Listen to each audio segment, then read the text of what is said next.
성도 여러분 안녕하십니까? 안녕하십니까.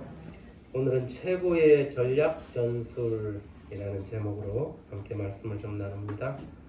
오늘 본문 말씀은 출애굽기 17장 8절부터 있는 말씀입니다. 다 같이 함께 펴서 교독하도록 하겠습니다. 출애굽기 17장 8절부터 16절 말씀, 제가 짝수절을 여러분들이 함께 홀수절을 봉독해 주시면 감사하겠습니다. 제가 8절부터 짝수절을 읽겠습니다. 그때에 아말렉이 와서 이스라엘과 르비딤에서 싸우니라. 여호수아에게 이르되 우리를 위하여 사람들을 택하여 나가서 아말렉과 싸우라. 내일 내가 하나님의 지팡이를 손에 잡고 산 꼭대기에 서리라. 여호수아가 모세의 말대로 행하여 아말렉과 싸우고 모세와 아론과 훌은 산 꼭대기에 올라가서 모세가 손을 들면 이스라엘이 이기고 손을 내리면 아말렉이 이기더니 모세의 팔이 피곤함에 그들이 돌을 가져다가 모세 아래 놓아 그가 그 위에 앉게 하고 아론과 훌이 한 사람은 이쪽에서 한 사람은 저쪽에서 모세의 손을 붙들어 올렸더니 그 손이 해가 지도록 내려오지 아니한지라. 여호수아가 칼날로 아말렉과 그 백성을 쳐서 파하니라. 그 여호와께서 모세에게 이르시되 이것을 책에 기록하여 기념하게 하고 여호수아의 귀에 외워 들리라. 내가 아말렉을 없이하여 천하에서 기억도 못하게 하리라. 모세가 단을 쌓고 그 이름을 여호와 니시라 하고. 같이 읽습니다. 16절 시작. 이르되 여호와께서 맹세하시기를 여호와가 아말렉과 더불어 대대로 싸우리라 하셨다 하였더라. 아멘.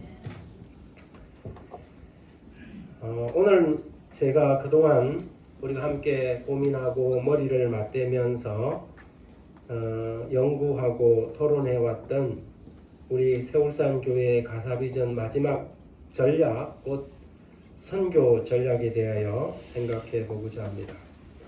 전략이라는 이 단어는 군사적인 용어입니다. 특정한 목표, 우리 같으면 비전이겠죠. 비전을 수행하기 위한 행동 계획을 우리는 전략이라고 말합니다. 전술은 전략보다는 한 단계 아래의 하위 단위죠.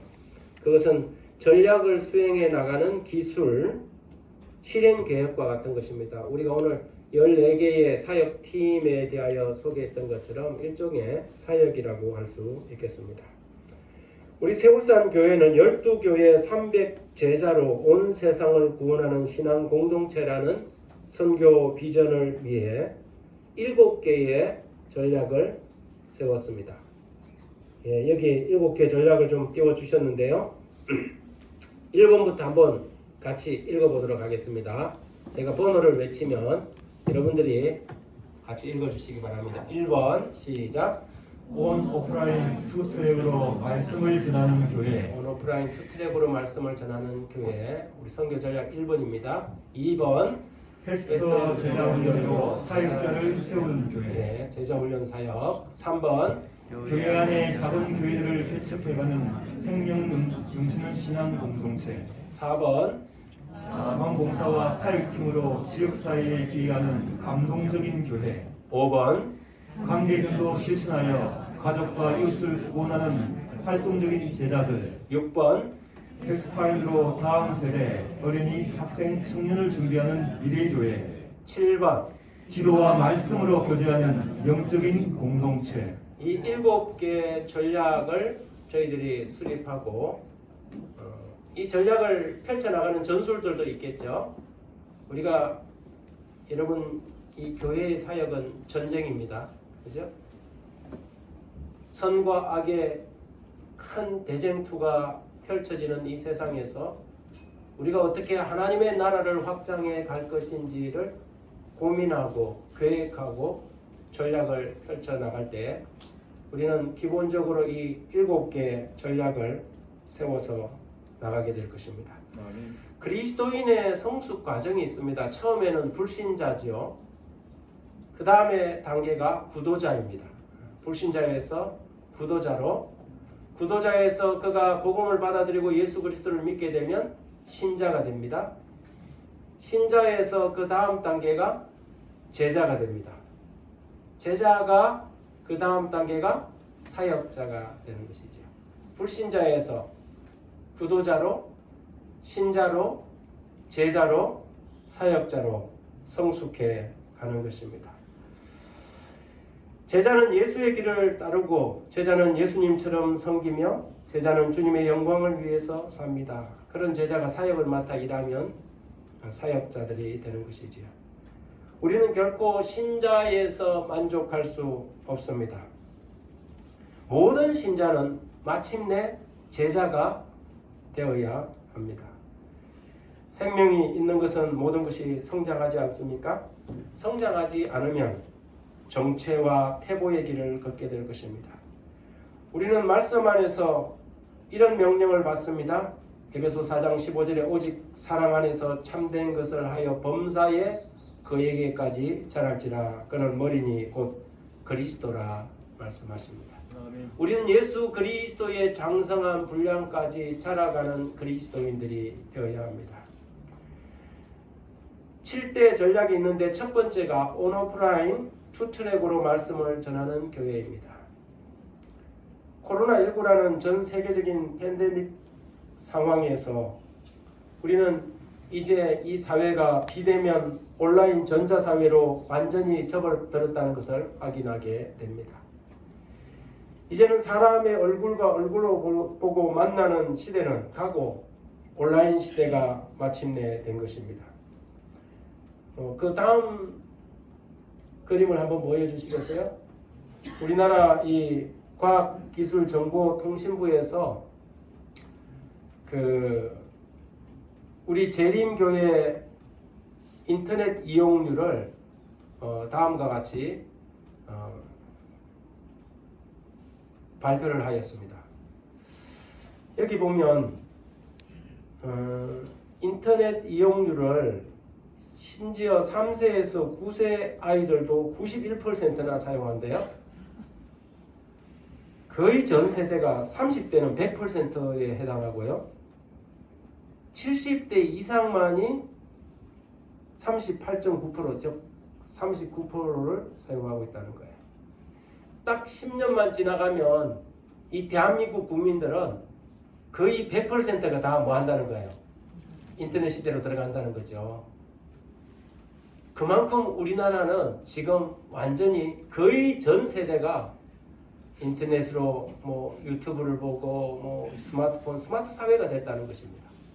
그러므로 우리가 이 온라인 선교를 포기하면 모든 선교를 포기하는 것과 같은 것입니다. 그래서 제가 이 새 울산교회에 와서 첫 번째 한 일이 뭐냐면 방송 시스템을 구축하는 것입니다.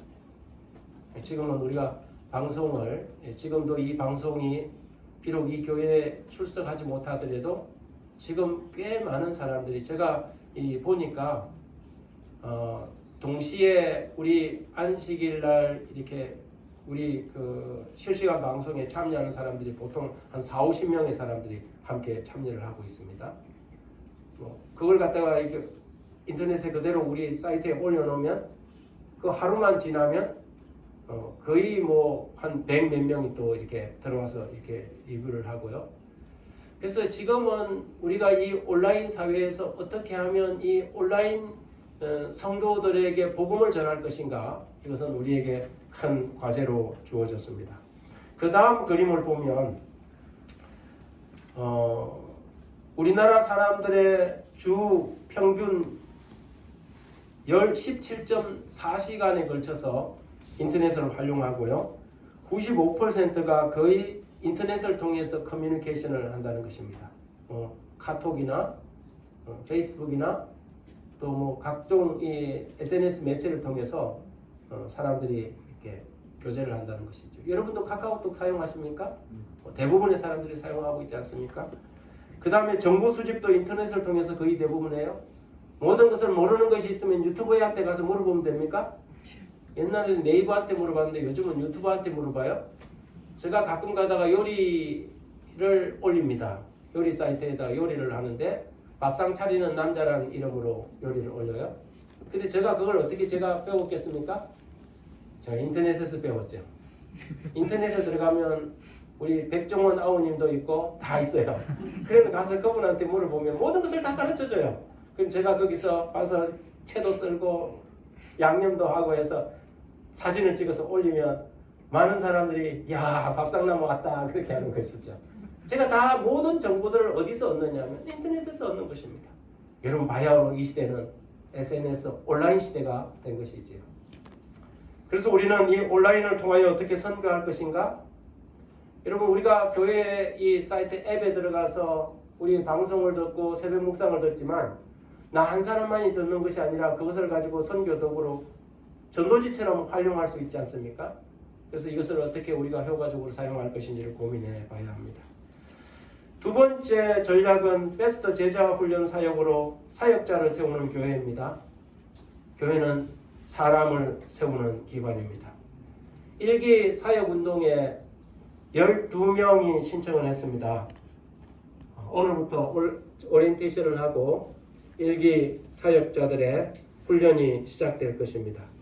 한 팀은 수요일 오전 10시에, 한 팀은 수요일 저녁 6시 30분, 그리고 한 팀은 안식일 저녁 7시 30분에 진행하게 됩니다. 제자 훈련을 늦게 하는 사람은 있어도 안 하는 사람은 없습니다. 그래서 언젠가는 여러분들이 하셔야 되는데 매는 빨리 맞는 사람이 좋습니다. 제자 훈련을 반드시 해야 합니다. 제자 훈련을 해야만 교회에 짐이 되지 않고 힘이 됩니다. 아멘. 제자가 되지 않으면 구도자에서 신자 상태로 머물고 제자가 되지 않으면 교회에서 조금만 문제가 생기면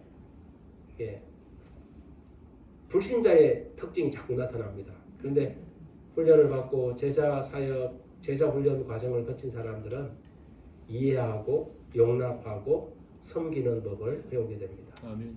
그래서 반드시 우리 온 교인들이 제자 훈련에 동참할 수 있게 되길 간절히 바랍니다. 교회 안에 작은 교회들을 개척해가는 생명력 넘치는 신앙 공동체, 제가 안식일학교 시간에 좀 설명했던 내용입니다. 네 번째는 자원봉사와 사역팀으로 지역사회에 기여하는 감동적인 교회입니다. 우리 세울산 교회는 14개의 사역팀을 조직하게 될 것입니다. 그 가운데 안교 활동반은 기존 반들이니까 빼고 13개의 사역팀이 마치 작은 이 톱니바퀴처럼 교회의 선교 사역을 이끌어가게 될 것입니다. 우리 성도님들은 이 13개의 사역팀들 가운데 최소한 1개 혹은 2개 이상의 사역에 동참해 주시기 바랍니다. 그래서 다음 주에 제가 이 사역반을 이렇게 붙여놓으면 여러분들이 어디에 참여할 것인지 여러분의 이름을 1순위, 2순위로 이렇게 다 쓰시면 조정을 해가면서 사역팀을 꾸려보도록 하겠습니다. 그 다음에 5번째는 관계전도를 실천하여 가족과 이웃을 구원하는 활동적인 제자들입니다. 이 5번째 전략은 모든 성도들이 참여해야 하는 전략입니다. 이것은 관계를 기반으로 하여 생활 속에서 선교인이 되는 생활전도입니다. 모든 그리스도인은 선교사라는 사실을 우리가 기억해야 합니다. 내가 받은 구원의 기쁨을 다른 사람에게 전하고 싶은 것은 당연한 결과가 아닙니까? 만일 그 마음이 우리 마음속에 없다면 우리가 구원의 확신이 없든지 혹은 구원의 기쁨이 무엇인지 모르든지 둘 중에 하나일 것입니다. 내 가족, 내 이웃, 내 친구에게 구원의 복음을 전하고 싶은 충동은 모든 참된 그리스도인들의 마음에서 일어나는 자연스러운 현상이 될 것입니다. 6번째는 패스파인더 사역입니다. 우리 어린이, 학생, 청년들을 미래의 지도자로 키우는 이 사역을 통하여서 미래의 우리 어린이들 가운데서 교회 목사님들이 나오고 교회 장로님들과 집사님들이 교회 지도자들이 배출되게 하는 사역입니다. 어린이 사역과 패스파인더 사역이 우리 교회 사역 중에 우선순위 1번입니다. 무슨 말이냐면 교회 스타렉스 차를 써도 어린이반에서 쓴다 하면 다른 모든 부서는 다 포기해야 합니다. 첫 번째 사역이 뭐라고요? 우리 베스파인 사역입니다. 당연히 그렇게 해야 합니다. 그 다음에 일곱 번째, 제일 의미 있는 오늘 이 설교 말씀의 핵심이 일곱 번째 있습니다. 기도와 말씀으로 교제하는 영적인 공동체입니다. 이 모든 전략들 가운데 우리가 결코 잊어서는 안 될 것 가운데 하나가 우리가 영적인 공동체라는 사실입니다. 우리는 세상의 기업이나 동호회나 지방의 행정 조직이 아닙니다. 우리는 하나님의 교회요 나라요 거룩한 신부들입니다. 그 어떤 전략도 이 사실에 기초하여 진행되고 전개되어 나가야 합니다. 우리가 영적인 공동체라는 사실을 잊어버린다면 우리가 부흥하고 발전하고 성장하는 것이 다 무용할 것입니다. 우리가 영적인 공동체라는 사실을 망각하고 교회가 부흥하는 것은 재앙입니다. 우리가 영적인 공동체라는 사실을 망각하고 교회가 발전하면 그것은 저주입니다. 여러분, 이 세상에 얼마나 많은 공동체들이 그런 결과를 가져오는지 모릅니다. 사랑하는 여러분, 우리는 영적인 공동체라는 사실을 기억합시다. 아멘. 우리가 영적인 공동체라는 사실은 말씀과 기도가 우선되어야 한다는 사실을 말해주는 것입니다. 우리 교회가 영적인 공동체의 성격에서 벗어난다면 우리는 가차없이 그런 성공을 포기해야 할 것입니다. 중세교회가 한때 세상에서 정말 발전하고 부흥할 때가 있었습니다. 세상의 권력을 쥐락펴락할 때 하던 때가 있었습니까? 교권이 세상의 정권을 틀어질 때가 있었습니까? 교황이 한 나라의 왕을 폐위시키던 시대가 있었습니까? 있었습니다. 그레고리 7세는 신성 로마 제국의 황제 하이니 4세를 파문해버렸습니다. 그래서 카로사라는 곳에 가서 하이니 4세가 맨발로 추운 겨울에 교황한테 빌었습니다. 근데 여러분, 그 교회가 말씀에서 떠난 그 시대, 그런 권력을 가졌던 그 교회는 우리가 흔히 말해서 중세 암흑시대라고 부르는 것입니다. 교회가 발전하는 것이 목표가 아닙니다. 교회가 교회다울 때에 진정 가치가 있는 것입니다. 아멘. 오늘 성경 말씀 본문의 첫 번째 구절은 때에 아말렉이 이르러 이렇게 시작합니다. 이스라엘 백성들이 홍해를 건너서 첫 번째 만난 원수들이 아말렉입니다. 아말렉은 에서의 후손들입니다. 어떻게 보면 이스라엘과 인척관계에 있는 족속들이죠. 그런데 홍해를 건너서 광야로 들어가서 처음에 만나서 전투를 벌인 그 전쟁의 대상이 누구였냐면 아말렉 족속이었습니다. 이 아말렉 족속은 에서의 후손 에돔 백성으로서 분리되어서 목축을 하는 유목민들이었는데 이스라엘 백성들이 애굽에서 나와서 수백만 명이 건 한 200만 명 정도 되었다 그러잖아요. 이 자기들의 목초지에 들어오니까 상당히 불안했겠죠. 그래서 이스라엘을 공격한 것입니다. 신명기 25장 18절에 보면 그들은 너를 길에서 만나 너의 피곤함을 타서 내 뒤에 떨어진 약한 자들을 쳤다고 그랬습니다. 아말렉은 아주 교묘하게 전술을 폈어요. 앞에서 맞붙은 게 아니고 어떻게 해요? 뒤에서 후미를 공격했는데 뒤에는 주로 어떤 사람들이 있었냐면 피곤하고 지치고 힘든 사람들이 있었다는 것입니다. 마치 하이에나처럼 어리고 약한 노약자들을 공격했습니다. 지금도 마찬가지입니다. 사단은 교회 안에서 신앙이 좋은 사람을 공격하지 않습니다. 어떤 사람을 타겟으로 잡아요? 항상 교회 안에서 불평만 하고 조금만 어려운 일이 있으면 그냥 교회 안 가는 것을 밥 먹듯이 하고 이런 사람들을 타겟으로 항상 잡아요. 시험에 빠지고 갈등을 겪는 사람들을 타겟으로 잡습니다. 그 사람들은 모두 남들이 문제라고 하지만 사단은 그런 사람들만 공략합니다. 집중 공격의 대상이 됩니다. 아말렉처럼 말이죠. 이런 사람들은 한두 번이라도 한 번이라도 그 파도를 한번 넘어야 합니다. 늘 넘어지는 곳에서 넘어집니까? 한번 삐인 발은 어떻게 해요? 자꾸 그게 자꾸 삐이잖아요. 교회 교육 관계나 이 신앙생활에 있어서도 늘 넘어지는 곳에서 넘어집니다. 사람들이. 그 부분이 항상 약해요. 이런 사람들은 한 번은 그 파도를 넘어야 합니다. 한 번은 파도. 서울에서 제가 한 5년을 이렇게 연합회 있으면서 이렇게 보니까 서울은 특히 이렇게 동대문구하고 노원구 쪽은 우리 교회가 너무 많아요. 탁탁 붙어 있어요. 그러다 보니까 교인들이 이 교회에서 조금 실망하면 저 교회로 가고 저 교회에서 실망하면 그 다음 교회로 가고 심지어 어떤 사람은 아예 교회를 정해놓지 않고 그냥 순회하는 사람이 있어요. 여러분 한 교회에서 그 교회를 섬기는 것의 축복을 그 사람들은 절대 알 수가 없습니다.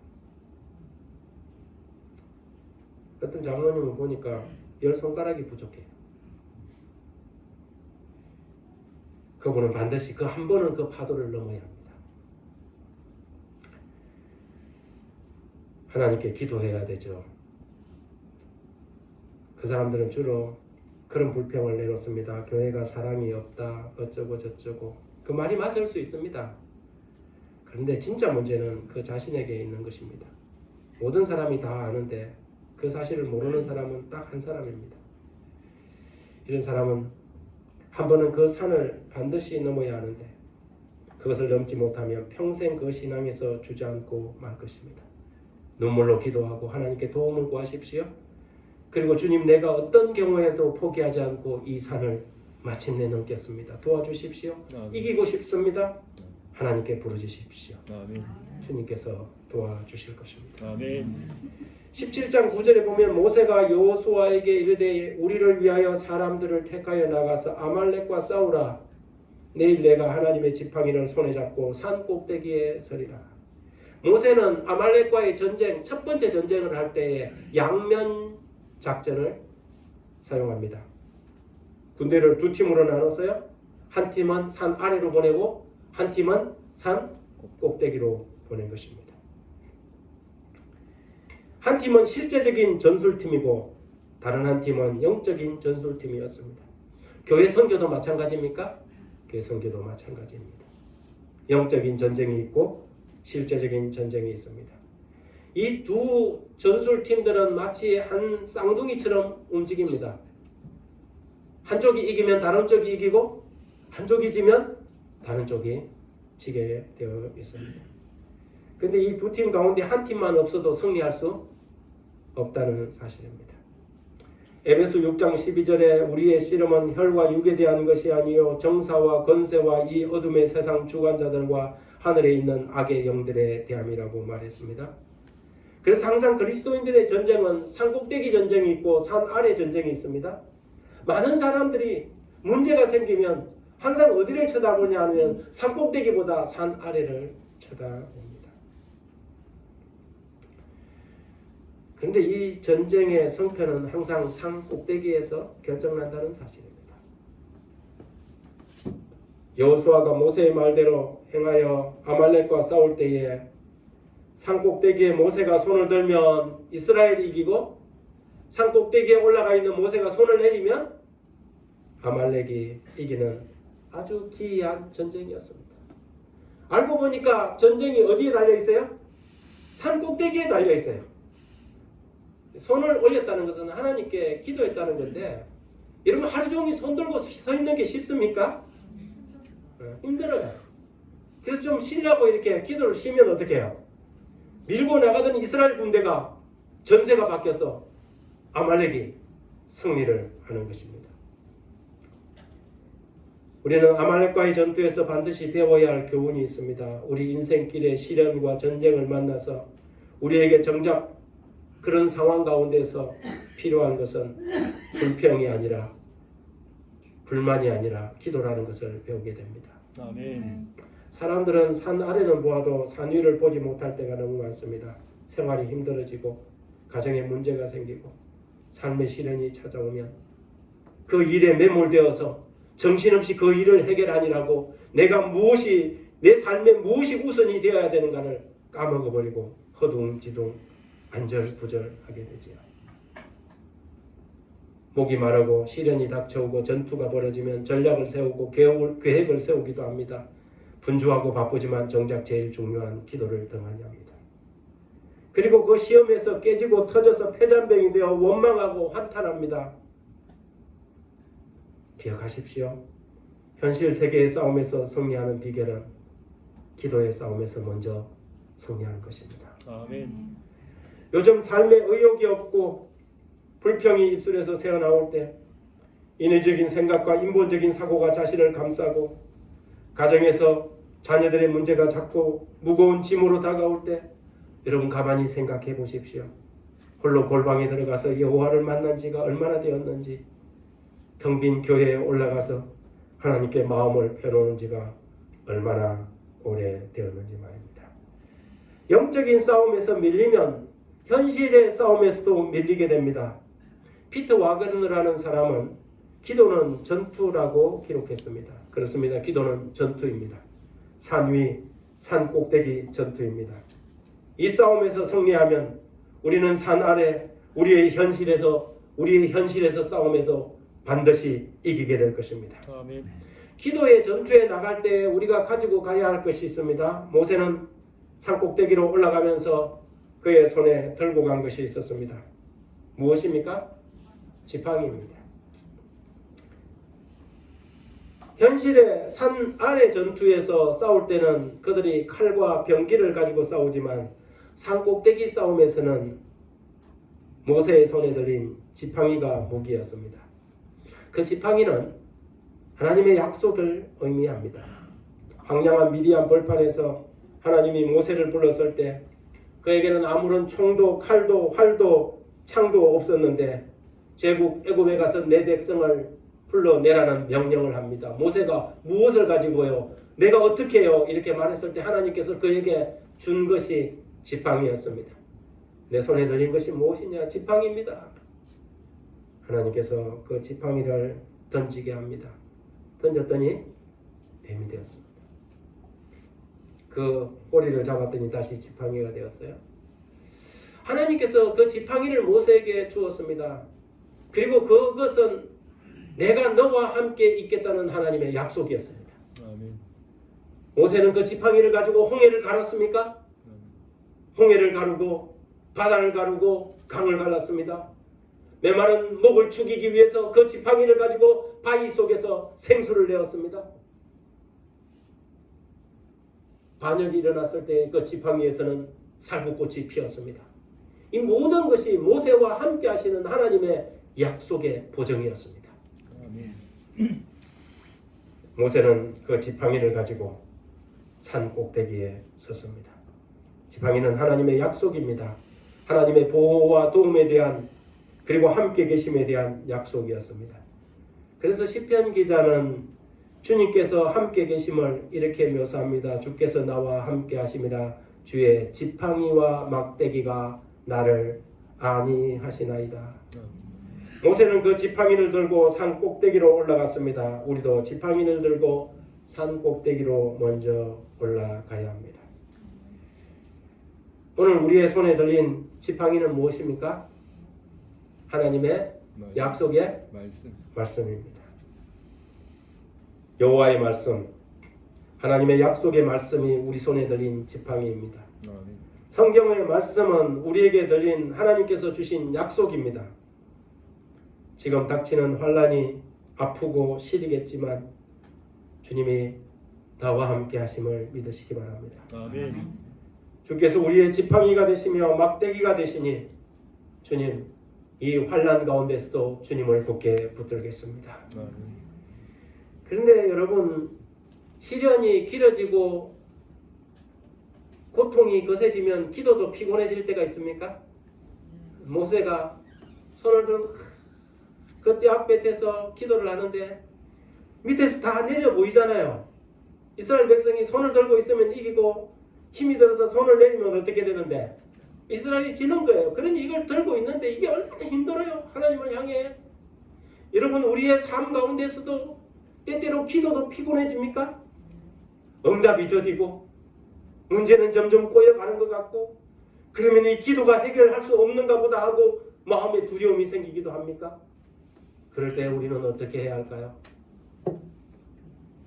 기도도 피곤해질 때 기도를 포기해야 할까요?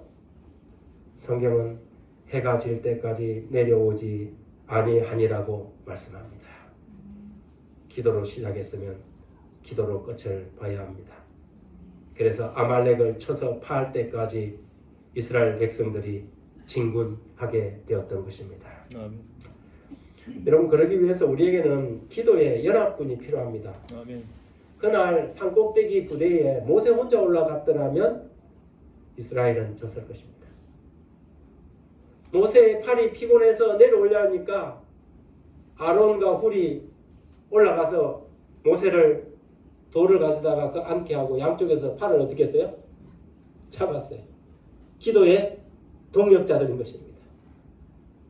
여러분, 제가 이제 올해 31년차 목회를 하고 있는데요. 제게는 참 하나님께 너무나도 감사하게도 전국에 저의 기도의 후원자들이 있습니다. 아멘. 제가 그 교회 담임 목사가 아님에도 불구하고 아침마다 저를 위하여 그들의 초석 재단에 올려놓고 기도하는 사람들이 있습니다. 그래서 제가 목회하는 것이 제 힘이 아니라는 걸 너무 잘 압니다. 제 기도의 동력자들의 역할이죠.